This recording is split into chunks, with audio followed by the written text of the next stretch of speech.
Okay mga ka-OFW. So itutuloy natin yung part 2 ng pag-apply ko pa Canada.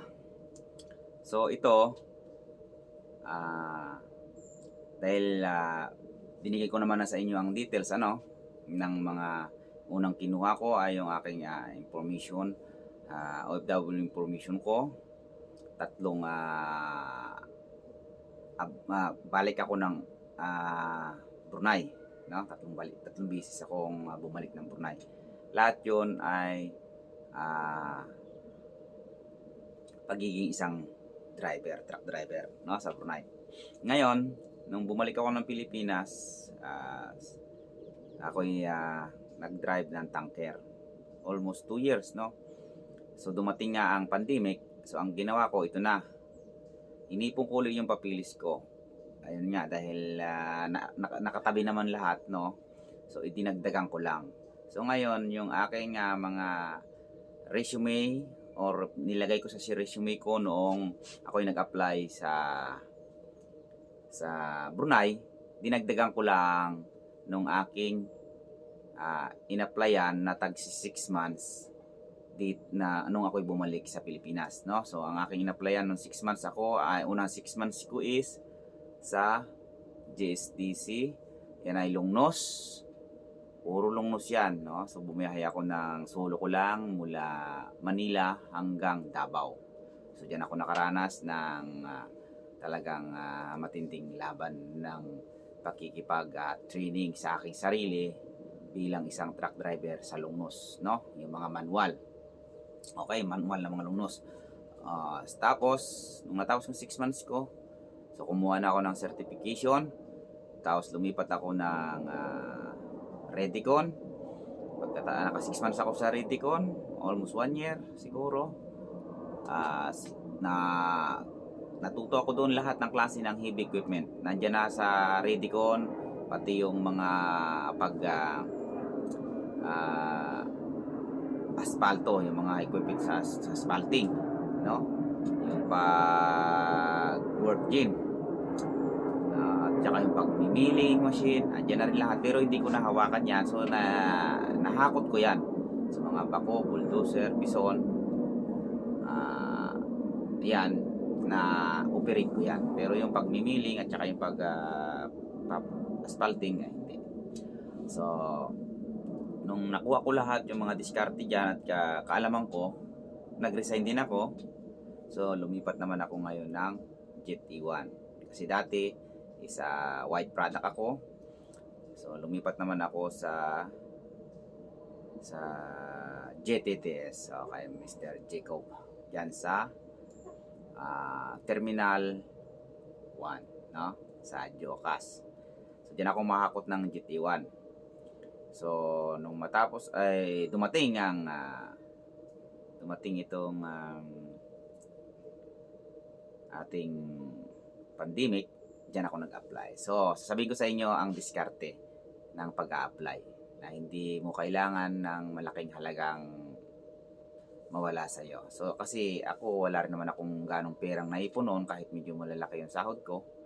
Wala talaga akong naipon dahil siyempre feeling tayo, alam mo naman yung mga feeling binata natin or feeling gusto makuha lahat, bili dito, bili doon, no? Gastos dito, gastos doon. So wala tayo ganong iniipon, basta tayo masaya lang. Hindi tayo kinakapos, kompleto tayo sa gusto natin. Ganyan lang, lahat ng mga bagay na gusto natin, nabibili naman natin, napunta natin yung mga gusto. Ayan. So ganun ako dati. So habang nag-apply ako sa GT1 pa rin ako nagtatrabaho. Habang nag-apply ako noon, so tatlong bansa or apat na agency ang in-applyan ko, tatlong bansa ang nagbigay sa akin ng offer, no? So medyo mataas lang ang offer ng Canada noon sa akin, kaya yun ang aking unang pinuntahan. Sabi ko nga sa inyo, ang diskarte ko doon, dahil pumunta ako ng POA, tinanong ko kung paano ang processing ng agency na to. So sabi naman nila, yan ay walang placement fee, pero kailangan mong magpa-medical, na yun ang babayaran mo, yung first medical mo. Okay? Yun lang, para malaman nila kung ikaw talaga ay fit to work sa kanilang bansa. Okay? So ang magagastos lang natin ay hindi abot ng 50. Sabi ko sa inyo kahit babalik. Kasi nandun ako sa Manila, nakailang balik din ako sa agency para ibigay yung aking mga kulang pa.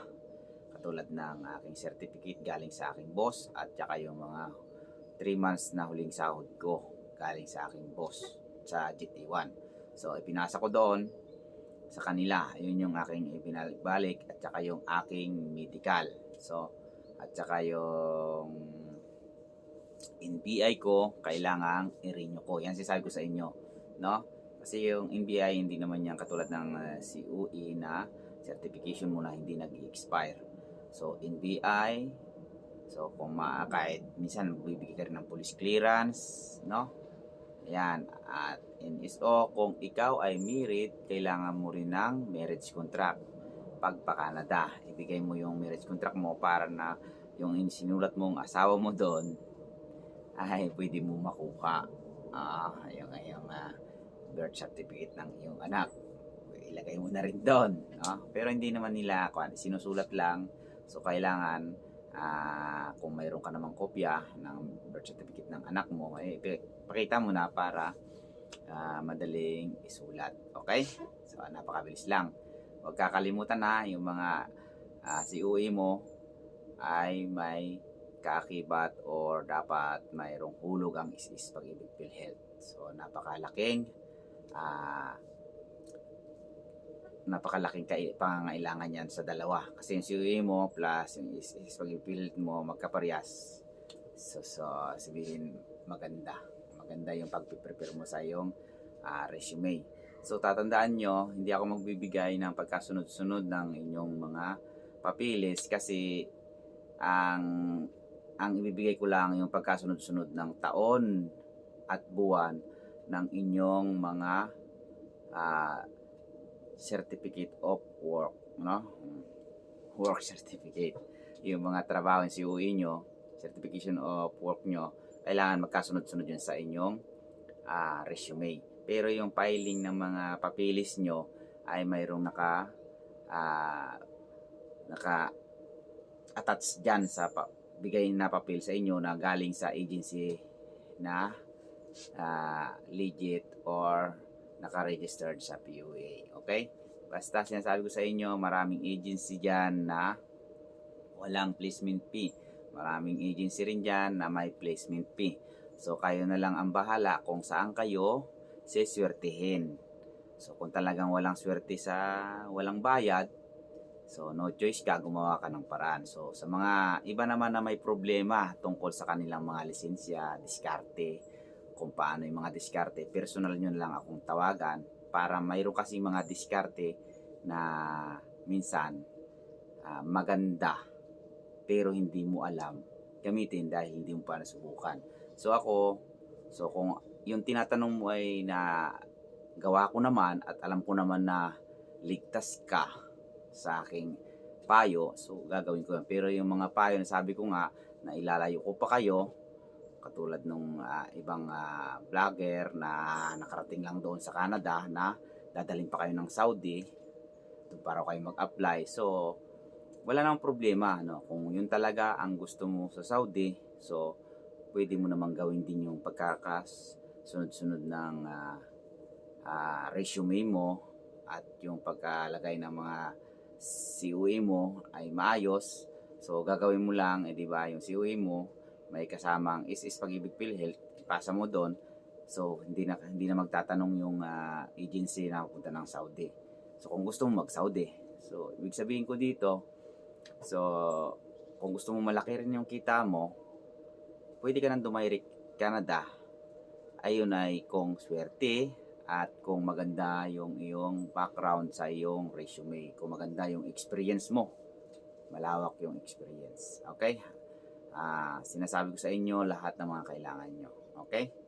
Yung passport, kailangan 5 years pataas din ang or 3 years pataas bago mag-expire para mayroon kayong pagkakataon na umuwi ng Pilipinas para mag-renew, no, sa loob ng 2 taon na kontrata nyo. Kasi yun yung long term contract. Okay?